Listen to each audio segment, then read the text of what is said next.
whole lot of you today. Nice to see everybody and happy to take any questions. Governor, are you working on canceling the 26th Street parade Mexican Independence Day? No.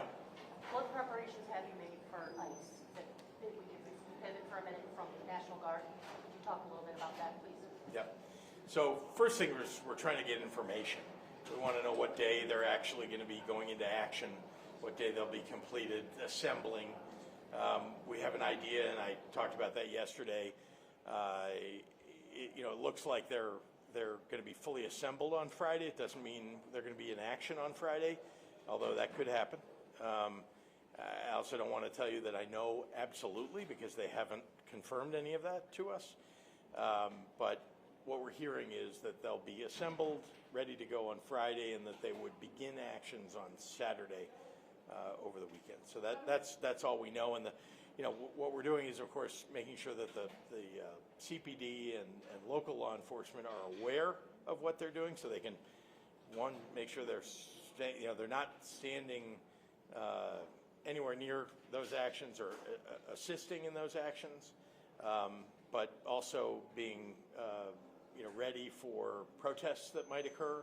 And then very importantly, we've asked for the public to be ready with your iPhone and any way that you can to record what's going on in their neighborhoods by ICE, because we think that's the best way to demonstrate what ICE is doing if they're doing something wrong, or to keep them honest and doing the right thing because they know they're being watched.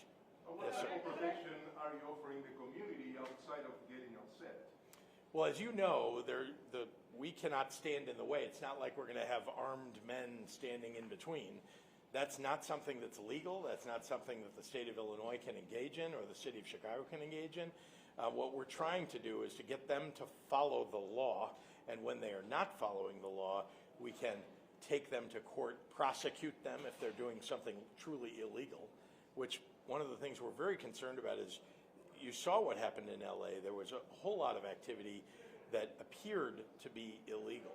And so some of that went to court in California. Some decisions have already been made, at least about National Guard, and some of those court cases are still ongoing. So we're going to do everything we can to protect people's safety. That is something that the Chicago Police Department, Illinois State Police, and other local law enforcement are responsible for, but can't stand in the way of the execution of, for example, a warrant that ICE is trying to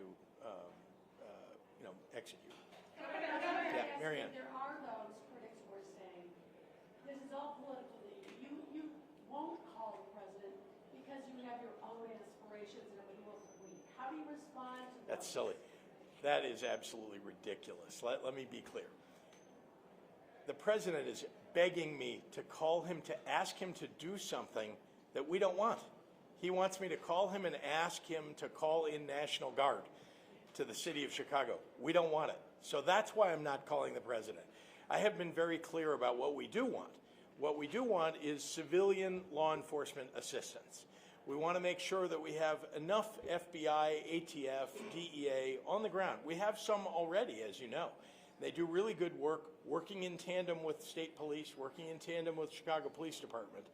But we can use more. We can interdict more drugs and more guns that are coming across the border into the city, into the state of Illinois.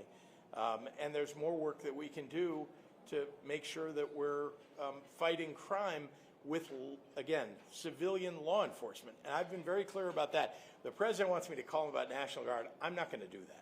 Governor, Yeah. we talked yesterday about picnics and parades specifically.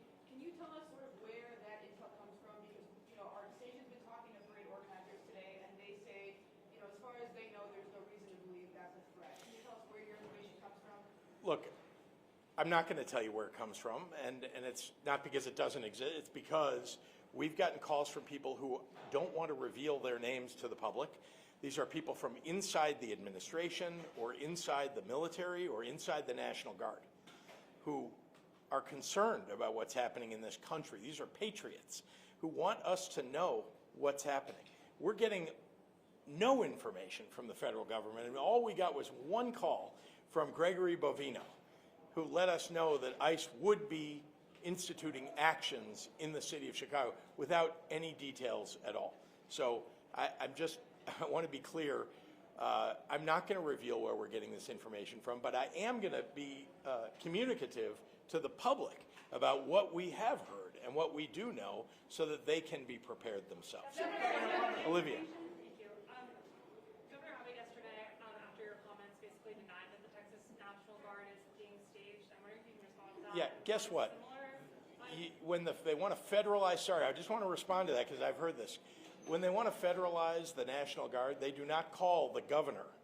They call the National Guard. There is a National Guard Bureau in Washington, D.C. that operates with all of the National Guards across the country.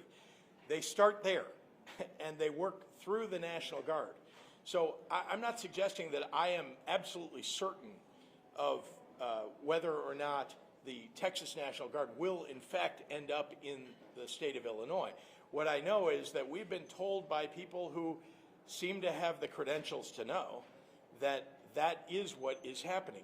If he wants to deny it, the governor of Texas, let's just take into account that he has not been a good actor at all toward the state of Illinois. So I don't really trust anything that he is saying in this moment. Governor, Yes. I'm calling the president. You said something to the effect yesterday, you don't want to be part of the spectacle.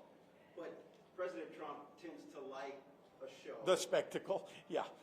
Don't you think if you maybe called him, you could lower the temperature in all of this, and you could ask for the civilian resources, the law enforcement, non-military resources that you just talked about? For example, sir, if you were president and you wanted someone to call you, wouldn't you want them to call you? No, I would pick up the phone and call them. I don't understand why everybody doesn't understand this.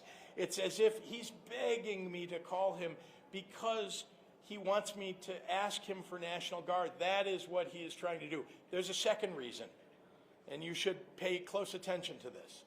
He wants to set into the fact pattern that the governor called him to ask for help. Why? Because he's going to end up in court. He's going to end up in court. And that will be a fact that they will use in court, that the governor called to ask for help. And I'm sorry, I'm not going to provide him with evidence to support his desire to have the court rule in his favor. I'm just not going to do that. Shia. This morning, Trump said, maybe listening to you, he said he wants to go to states where the governors do want him and that they might go to New Orleans. And it's not clear whether he meant instead of Chicago or in addition to Chicago. Are you hearing anything about that? Now, I think it's possible that he actually heard about the decision in the California case about National Guard. I mean, I know the man doesn't read much, but maybe somebody told him about it. And that decision was that, no, you cannot create a nationalized police force out of the National Guard and send them in wherever you want to. That is illegal. Posse comitatus. Period. Everybody should look that up. You cannot do criminal investigations or law enforcement with our military. And that is what that case held. That is what the law already says. And I think he is just, I mean, he may have actually heard that. So where can he go? Well, where a governor asks for help or asks for the National Guard to come in. I want to point out one other thing. The governor of Louisiana doesn't need the President of the United States to call out his National Guard to deal with crime. A governor can call out, I called out the National Guard. I've done it several times. I did it when we had protests that got out of control in the city of Chicago. I've done that before as a governor. Governor of Louisiana can do that too. So you should pay attention to, he's looking for circumstances in which the governor is willing to call out the National Guard so that he can look like he's getting something done. The governor of Louisiana can do that on his own, doesn't need the president to ask him to do it. All right, thank you so much, everybody.